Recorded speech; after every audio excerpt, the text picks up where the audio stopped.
자, 단기 특강 78쪽이요. 보자.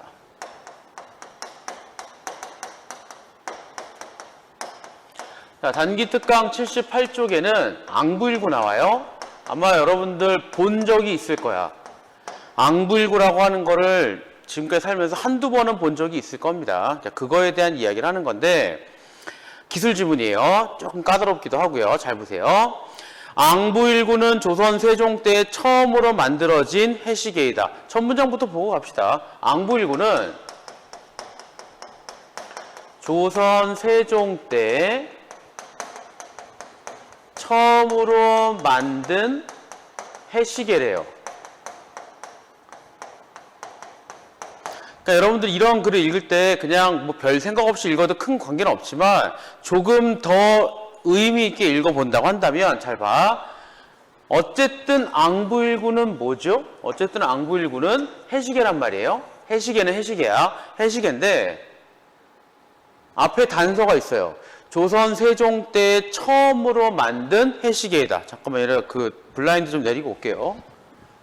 오늘 갑자기 날씨가 너무 좋아져서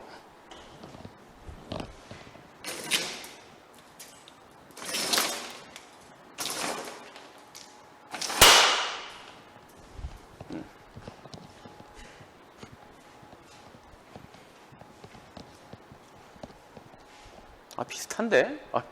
비슷한데? 잘 모르겠는데? 조선 세종 때 처음 만든 거래요.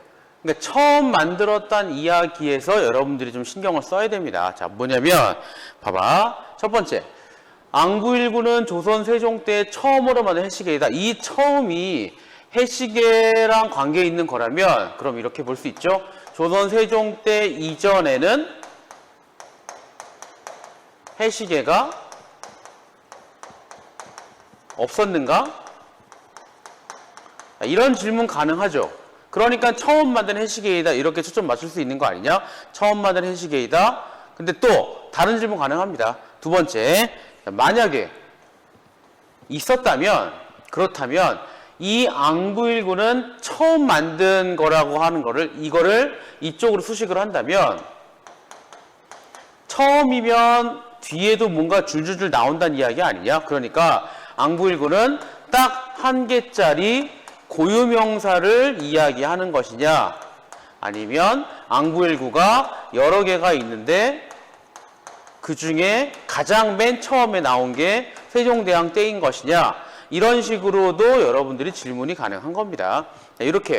이런 식으로 여러분들이 글을 읽어주는 걸 어떻게 한다고 하느냐 이런 걸 예측하며 읽기라고 하기도 하고요. 아니면 질문하며 읽기라고 하기도 해요. 그러니까 글을 읽을 때 그냥 무심코 읽어줘도 뭐 안 되는 건 아니야. 안 되는 건 아니지만 가능하면 이런 식으로 읽어주면 큰 도움이 됩니다. 더 내용을 잘 이해할 수 있고요. 머릿속에 더 잘 남게 된다고. 근데 이거 뒤에 답 나와. 한번 읽어보면서 볼게요. 다시 봐봐 이제. 일구는 보통 구 또는 일양과 함께 해시계를 일컫는 말로 사용되던 용어이다. 그러니까 여기 있는 이 일구가 곧 해시계예요. 근데 다른 게 붙었지. 그렇다면 아마도 이 이전에 분명히 해시계가 존재했던 겁니다. 더군다나 봐. 보통 전통사회에서 사용되던 해시계는 전통사회에 사용된 해시계는 이라고 이야기하잖아요. 그게 있었다는 이야기예요. 없었는가? 있었습니다. 이런 대답이 가능하죠? 그러면 아마도 이 앙부일구는 기존에 있던 해시계보다 뭔가 좀 더 나아졌을 거예요. 개량한 겁니다. 보완했거나 내용을 추가했거나 이런 추가된 시계가 바로 앙부일구일 거야. 그럼 그게 뭐냐? 앙부일구는 예외적으로 오목형 해시계이다. 즉 시각을 표시해둔 시바면의 오목한 모양 반구면 내부에 그려져 있다. 마치 그 모양이 하늘을 우러르는 가마솥과 같다고 해서 앙부일구라고 이름을 붙였다. 첫 번째 확인됐어요. 자, 두 번째. 만들어진 재료와 크기의 차이는 있지만 대부분의 앙부일구들은 자, 대부분의 앙부일구들은 여러 개죠. 그러니까 이 앙부일구라고 하는 건 일반 명사인 거야. 근데 그 중에서 앙불구를 제일 먼저 만든 게 언제 때예요? 세종대왕님 때 만든 겁니다. 그때 만든 게 처음 앙불구 1, 2, 3 이렇게 가면 가장 먼저 만든 건 조선 세종 때. 그럼 여러분들 아마 조선 세종대왕님이 언제쯤 왕에 오르셨지? 15세기 초반이에요. 그러니까 1400 몇 년이죠? 1446년, 43년. 한 1410년 그 언저리잖아? 확실히 기억이 안 나는데? 1400년대 초반에 세종대왕님이 왕이 되셨잖아요. 그러니까 앙부일구는 가장 먼저 만든 건 이때가 되는 겁니다. 이게 처음이에요. 1400년대 초반이 가장 최초의 앙부일구라고 말할 수가 있는 거지. 정확히 언제인지 모릅니다. 이때 만들었다고 하는 거야. 그리고 미리 얘기하지만 이때 만든 앙부일구는 지금 남아있는 게 하나도 없습니다. 남아있는 게 하나도 없대요. 다 전쟁통에 사라지고 뭐 이런 식으로. 이것도 대답이 됐죠? 자, 그 다음 볼게요. 만들어진 재료와 크기의 차이는 있지만 대부분의 앙부일구들은 거의 동일한 구조를 갖는다. 세종 때와 왕명으로 공식 제작되어 사용되던 것, 가장 유사한 것 추정되는, 봐봐요. 지금 문장을 보면 세종대왕 때의 왕명으로 공식 제작되어 사용되던 것과 가장 유사한 형태. 만약에 세종대왕 때 만들었던 앙부일구가 남아있으면 굳이 그것과 유사한 것을 찾을 필요가 없다고. 그게 안 남아있기 때문에 그래도 비슷한 거를 찾아본 게 바로 청동체형 앙부일구들이 되는 거고요. 대부분 지름이 25에서 35cm 정도이다. 가장 중요한 구조는 해 그림자는 시계바늘 시침, 해 그림자 음을 읽을 수 있도록 눈금을 새겨 넣은 시반면이다. 잘 봐요. 설명해 줄게요. 옆에서 봤을 때 이런 동그란 구가 있는데 앙부일구는요 정확히 절반을 위에를 잘라요. 이걸 잘라. 이거를 자릅니다. 끝이에요. 끝이야. 여기에 눈금을 새겨 넣는 거야. 선생님 그럼 이거 어떻게 세워요? 그래서 받침대를 세워요. 그런데 잘 보면 이 눈금이 뭐냐면 방향을 알려주는 것도 있고요. 우리로서는 절기를 알려줍니다. 근데 이렇게 하면 쓸 수가 없잖아. 그래서 여기를 이렇게 넓게 둘러요.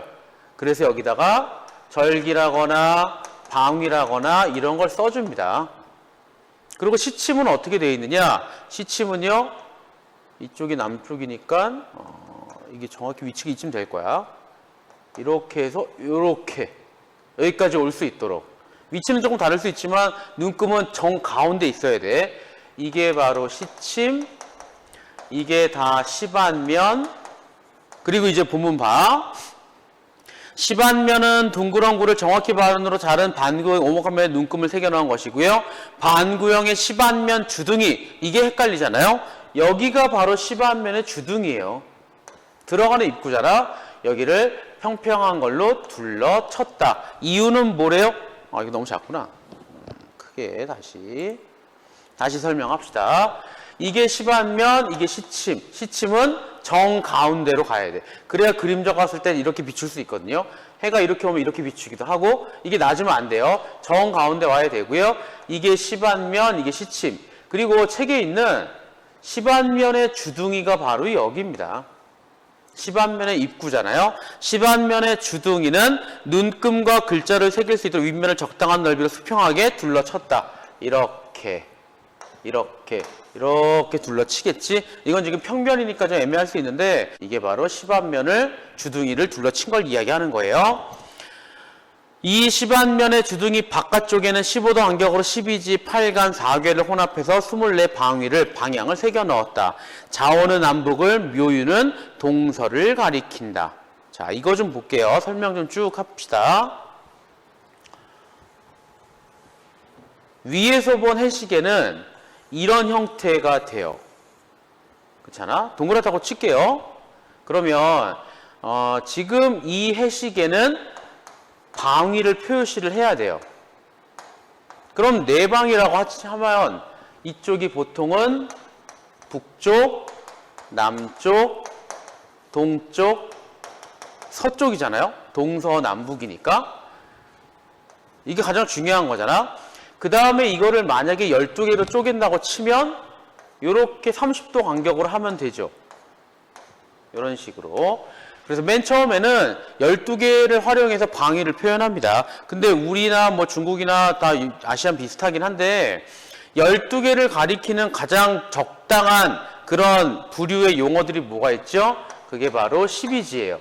12간지라고 하는 거. 언제나 쥐가 기준이야. 자축인묘할 때 자가 기준이에요. 그래서 여기가 뭐예요? 자, 축, 인, 묘, 동쪽, 진, 사, 오, 미, 신, 유, 술, 해. 이렇게 돼서 12개 가지고 방위를 표현을 합니다. 근데 그러고 봤더니 이제 북쪽을 가리키는 게 자잖아요. 남쪽이 오잖아요. 이 둘을 이은 걸 뭐라 그래요? 이걸 좌우선이라고 해요. 그 다음 동쪽과 서쪽을 잇는 선을 뭐라 그러죠? 묘유선이라고 하는 겁니다. 어렵게 갈 필요가 없어. 하나 다른 거 한번 얘기 물어볼게요. 잘 보세요. 세계 지도가 이렇게 있다고 치면, 이게 세계 지도라고 얘기를 합시다. 세계 지도가 있으면 우리나라는 이렇게 이쯤 있잖아요. 이렇게 있고, 일본은 이렇게 있고. 너무 내려갔나? 하나 질문합시다. 여러분들 한번 대답 한번 해봐요. 우리나라가 여기 있고요. 베이징은 여기 있고요. 도쿄는 여기 있습니다. 질문이에요. 베이징과 서울은 시차가 있다, 없다. 베이징과 서울은 시차가 있다, 없다. 있을까, 없을까? 있다? 없다? 에이, 없을 리가요. 없을 리가요. 지금 몇 시지, 우리? 있어봐. 지금 우리 11시 28분이거든요? 우리 지금 11시 28분이면, 있어봐. 니네 일본어 거라서 설마 없다고 치는 건가? 지금 베이징은요, 10시 28분이에요. 왜냐? 해가 이렇게 떠왔잖아. 그러니까 우리가 좀 더 시간대가 빠른 겁니다. 그러면, 우리나라와 도쿄는 시간 차이가 있다, 없다? 시차라고 할게요. 우리하고 도쿄는 시차가 있다, 없다? 우리와 도쿄는 시차가 있다. 이건 니네 일본어과니까 알겠지? 우리와 도쿄는 시차가 있다, 없다. 야, 나 거의 없다는 뭐냐? 있으면 있고 없으면 없는 거잖아요. 그렇잖아. 허훈, 없냐, 있냐? 없다. 진수연은 없다. 황수연도 없다. 뭐 수연들은 다 없는 거야? 또요. 정확히 설명해 봅시다. 있어요. 있어. 한 30분 정도 있어요. 그런데 있긴 있지만 실제로는 쓰지 않아요. 그래서 우리와 일본은 같은 시간대를 씁니다. 근데 실제로는 30분이 좀 뒤늦게 가는 거야. 이게 좀 잘 안 맞습니다. 그렇다면 왜 우리는 분명히 시차가 존재함에도 불구하고 왜 똑같은 시간대를 쓸까? 역사적으로 가야죠. 일제강점기부터 계속 진행이 되어 왔던 거지. 하나로 묶였죠. 우리는 싫어했지만 해방이 되고 나서도 그냥 썼던 겁니다. 왜냐? 경제라거나 정치적인 사람들이 우린 그냥 일본 따라가는 게 좋은 거야 라고 해서 시차가 없는 걸로 치는 것 뿐이에요. 하지만 실제로는 존재합니다. 그러니까 없으니까 여러모로 편한 것도 있지만 분명히 시차가 존재하니까 우리의 그 바이오리듬에 좀 안 맞는 것도 있기도 있고요. 여러 가지고 안 좋은 거 있습니다. 그래서 한 번은 우리의 시차를 찾으려고 했는데 그게 안 됐어요. 어쨌든 자 다시 봐봐. 질문할게요. 그랬을 때 이 세로선을 우리가 뭐라 그러죠? 이 세로선을 우리가 뭐라 그러지? 아마 들어본 사람이 있겠지? 이 세로선을 뭐라 그러죠? 시간대랑 다른 이 시간대랑 관계 있는 이 세로선을 우리가 위도, 경도. 이 세로선을 위도, 경도. 어떤 거? 이 세로선은 둘 중에 하나. 위도 아니면 경도. 이걸 뭐라 그래요? 이거를 우리가 경도라고 해요. 경도입니다. 경도. 그러면 또 하나 물어보게. 이건 진짜 대답 한번 해봐요. 경도의 기준은 어디죠?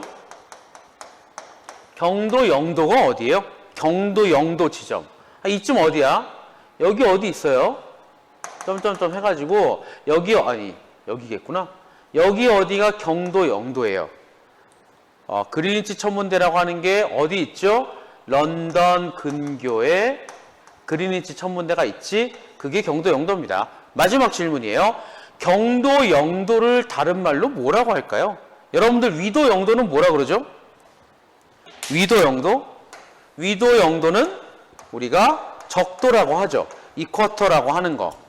이쿼터라고 하잖아. 경도 영도를 뭐라 그럴까요? 경도 영도. 아마 이거는 니네 들어본 사람이 있을지도 몰라. 관심이 있는 사람들은 알 건데 이게 그렇게 아주 유명한 용어는 아니지만 아주 못 들은 것도 아닐 거예요. 경도 영도를 뭐라고 하느냐? 잘 봐요. 다시 봐봐. 남과 북을 잇는 선을 우리가 뭐라고 불렀죠? 좌오선이라고 불렀지. 이게 다 좌오선이에요. 다 좌오선인데 기준이 되는 좌오선이라고 해서 황소연이 얘기한 대로 이 경도 영도를 본초 좌오선이라고 합니다. 여기서 말한 좌오선이 바로 요거야.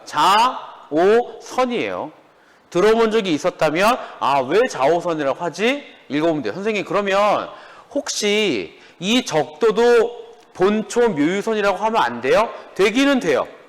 실제로 사전을 찾아보면 묘유선은 가로선이라고 얘기 나옵니다.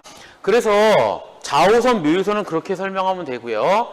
근데 12개 가지고 할 거면 저렇게 하면 되는데 지금 여기 뭐라 그래요? 24방위를 표현하고 싶대요. 다 넣고 싶은 겁니다. 요 사이사이에. 방향을 좀 더 세분화하고 싶은 거야.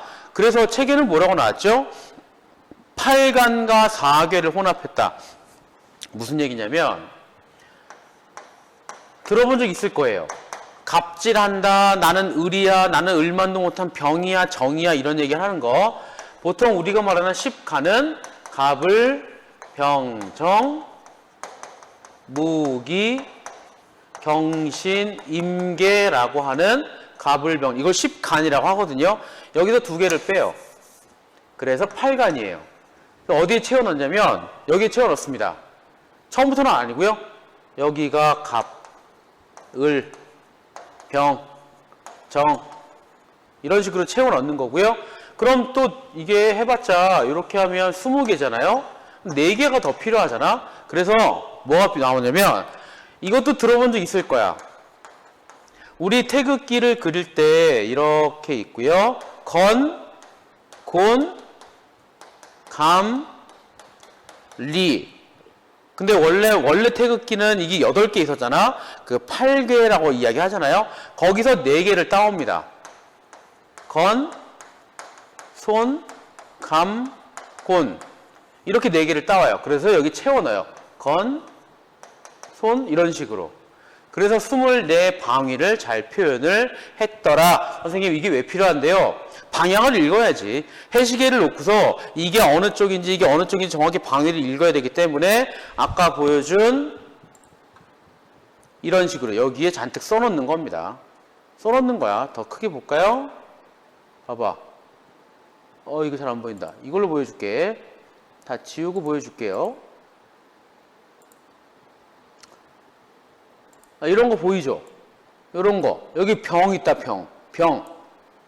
그러면 근데 이게 니네가 잘 읽을 수 없는 해서체를 쓰긴 썼지만 이게 방위를 나타내는 겁니다. 그럼 이게 이 방향은 어느 방향? 그렇게 설명을 할 수가 있게 되는 거예요.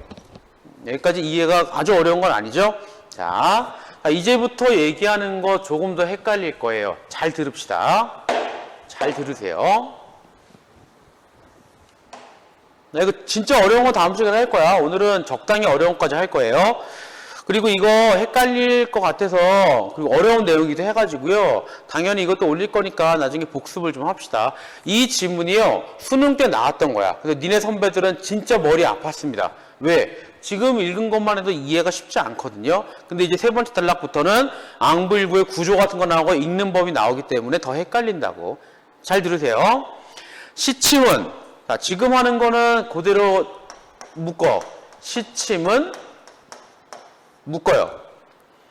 반구의 주둥이 정남 위치에서 관측지의 북극고도 조선후기 한양의 북극고 37도 39, 15초만큼 내려간 시반면상의 지점을 남극으로 해서까지요.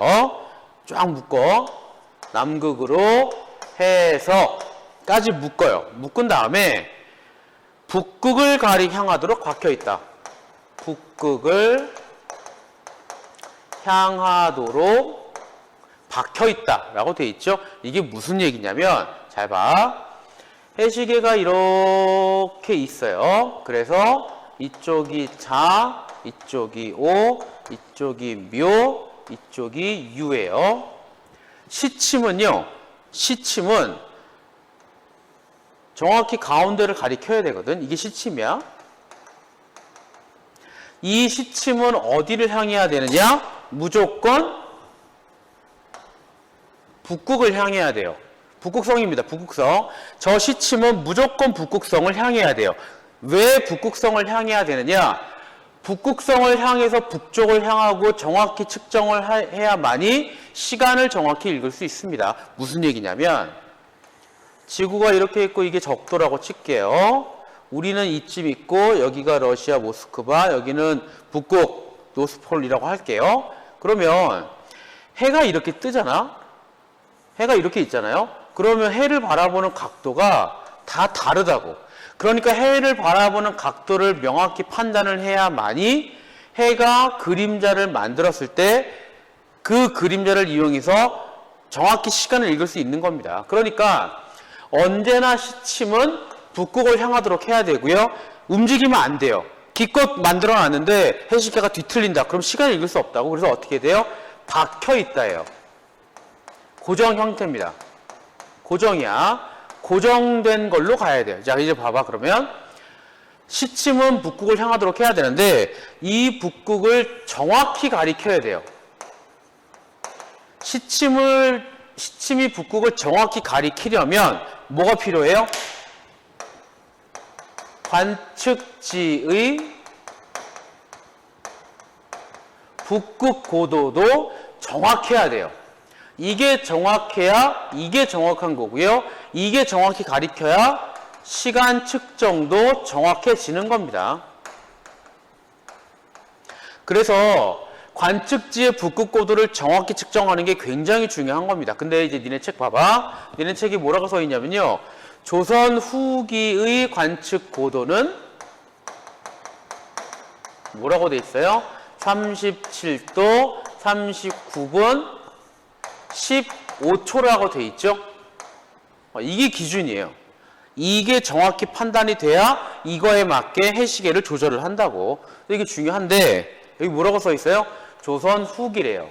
그런데 세종대왕님 때는 조선 후기가 아니라 전기잖아요? 이게 전기란 말이지. 그럼 전기에는 이게 아니냐? 아니었답니다. 그러니까 이게 조금 복잡한데 잘 따라와.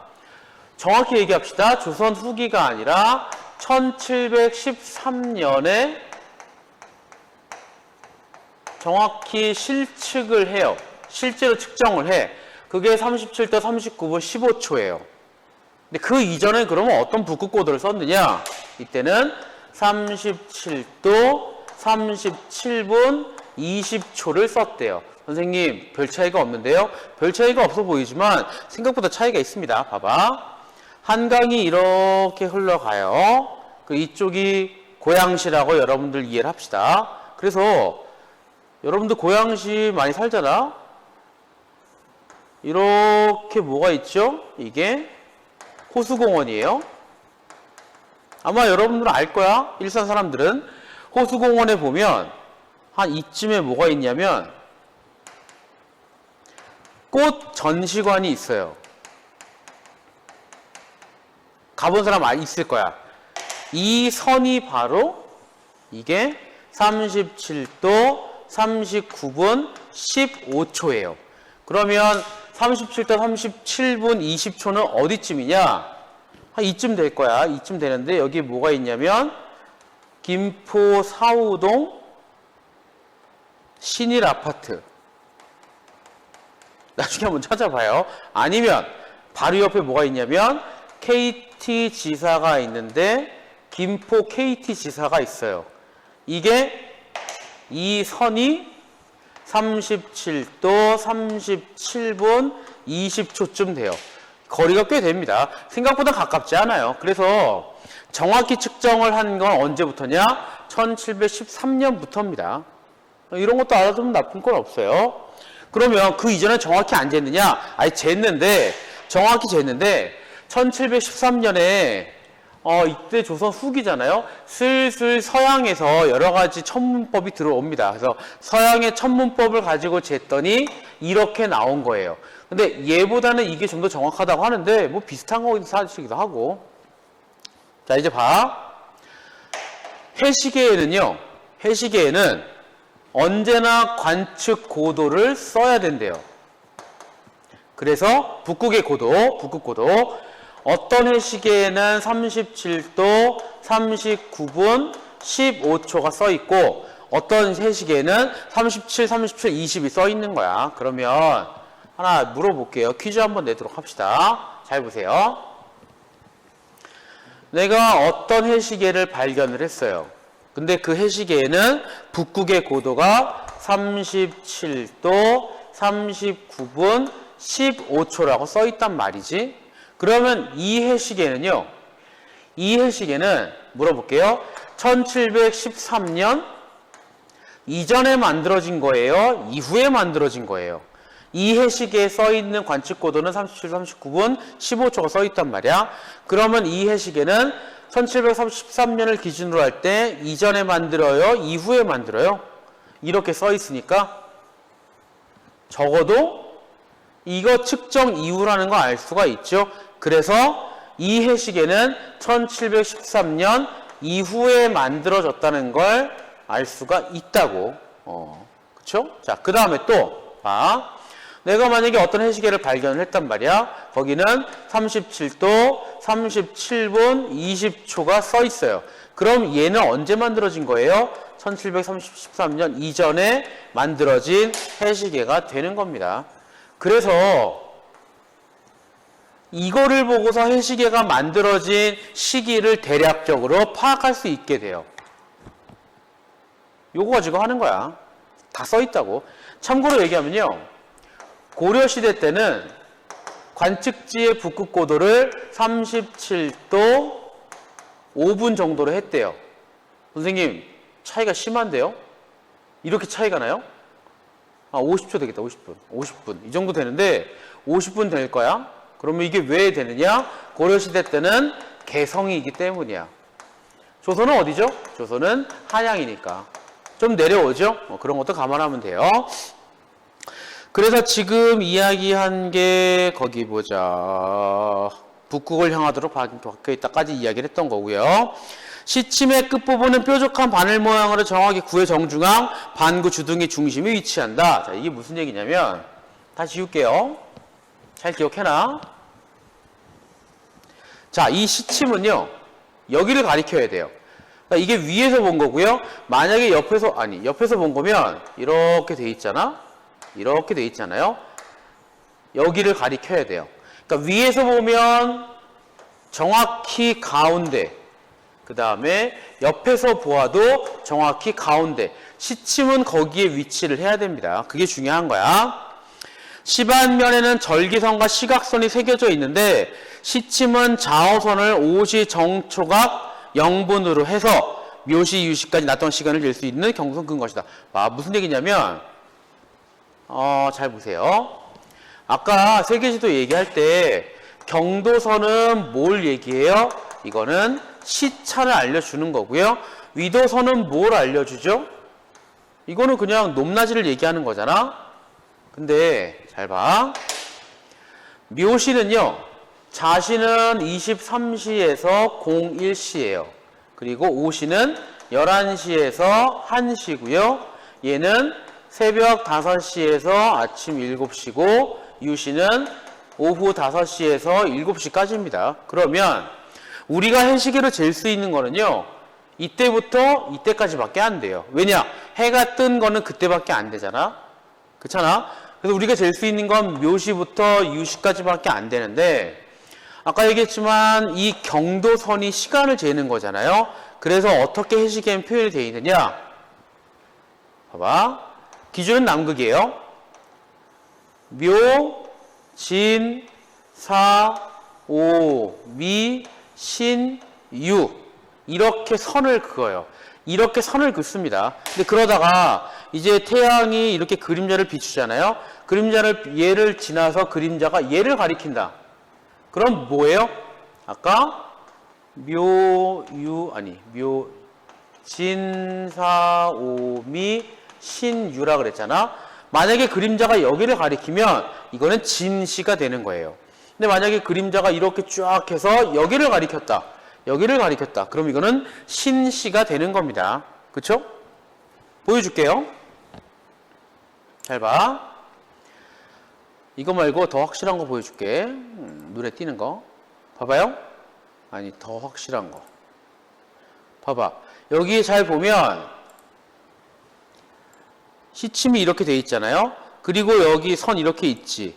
이렇게 있죠. 이렇게 있고요. 이렇게 있고요. 이렇게 있고요. 이렇게 있잖아요. 몇 개 빠지긴 했는데 이게 안 보이긴 하는데, 자, 요런 거. 이게 바로 시간선입니다. 그래서 이렇게 7개의 선을 그어요. 그러니까 묘시부터 유시까지밖에 우리는 시간을 알 수가 없다고. 다시 얘기하지만 자축 이는요, 한밤중이라 해가 없어서 시간을 잴 수가 없어요. 그래서 선은 이렇게 7개. 완벽하게 이런 수직선은 아니지만 그래도 세로선이기 때문에 우리가 이거를 경도선이라고 말을 하는 거고요. 시각선이라고 이야기합니다. 5시 정초각 0분이 기준점이야. 자, 그 다음 절기선은 시각선을 수직으로 그은 유도선이다. 수직 봐봐. 무슨 얘기냐면 보자 이걸로 합시다.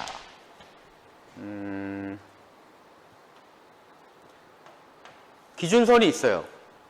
이게 춘분이고요. 이게 추분이에요.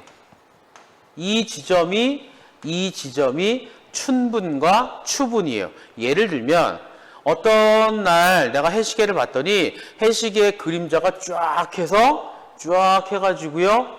이 선에 닿았다. 이쯤 닿았다. 그림자가 얘를 통과해서 여기에 닿았다. 그러면 이 선을 쭉 오른쪽으로 따라가니까 뭐라고 써 있느냐? 춘분이라고 써 있죠. 그럼 이날은 며칠이에요? 연도는 모르지만 대략 3월 21일일 거예요. 왜냐? 춘분이잖아. 근데 만약에 또 그림자가 이렇게 쭉 해서 여기를 가리켰다. 그러면 가까운 쪽으로 가는 겁니다. 그럼 이날은 언제예요? 추분이에요. 9월 21일 되는 거죠. 이런 식으로 날짜도 확인이 되는 거야. 이 추분과 춘분선을 기준으로 해서 위에 6개, 밑에 6개를 그으면 돼요. 하나, 둘, 셋, 넷, 다섯, 여섯. 밑에도 하나, 둘, 셋, 넷, 다섯, 여섯. 가장 밑에 있는 이 지점은 하지. 이쪽에 있는 것도 하지. 꼭대기에 있는 거는 동지. 꼭대기에 있는 거는 동지. 그렇게 치면 봐요. 지금 위도선을 몇 개를 그었죠? 13개를 그어요. 기준선이 있고 이쪽이 추분이고 이쪽이 춘분이고 위에 하나 둘 셋 넷 다섯 6개 하나 둘 다섯 6개 있잖아요. 이렇게. 그러면 위에 6개 밑에 6개니까 이쪽과 이쪽을 끝이라고 보면 여기 6개 생기죠? 얘까지 7개, 여기도 6개가 생기지? 여기도 마찬가지로 생기죠? 13개, 13개잖아요? 근데 얘는 하지, 얘도 하지, 얘는 동지, 얘는 동지. 그러니까 똑같은 거를 2개를 쓰니까 여기에 동그라미에 맞는 게 모두 몇 개를 넣을 수 있느냐? 24개를 넣을 수 있다고. 그게 바로 뭐예요? 24절기예요. 날짜가 가는 겁니다. 계절이 흐르는 거예요. 그래서 사람들이 단순하게 절기만 보는 게 아니라 그래서 만약에 한 요 사이에 오잖아? 그러면 춘분과 그 앞에 절기 사이니까 오늘은 대략 3월 19일쯤 되겠구나. 그런 거 파악도 되는 거야. 그러니까 이 해시계는요. 이전의 평면의 해시계와의 큰 차이점은 이 해시계는요. 시간을 읽을 수 있는 건 당연하지만 날짜도 읽을 수가 있더라. 아울러 절기도 확인이 되더라. 그래서 앙부일구는 굉장히 의미가 큰 겁니다. 시간도 읽을 수 있고요. 날짜도 읽을 수 있어요. 그게 핵심이에요.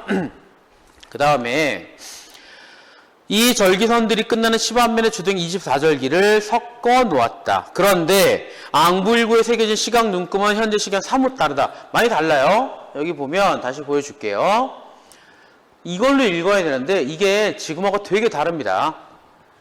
하나만 얘기하고 오늘 끝낼게요. 내가 만약에 니네한테 얘들아 우리 이때 만나, 우리 00시 47분에 만나라고 얘기를 하면 지금은 이때 나오면 되죠. 분단이니까. 근데 만약에 조선시대 때 우리 이때 만나라고 말할 수가 없잖아요. 우리 자시에 만나. 자시는요 11시부터 새벽 1시예요. 그럼 내가 자시에 만나 그러면 니네가 11시에 나오는 사람도 있고 00시에 나올 수도 있고 1시에 나올 수도 있고 그렇잖아요. 내가 언제 나올지 모르잖아. 니네도 모르고요.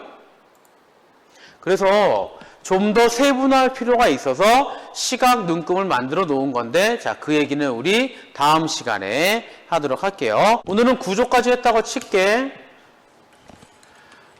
그리고 남는 시간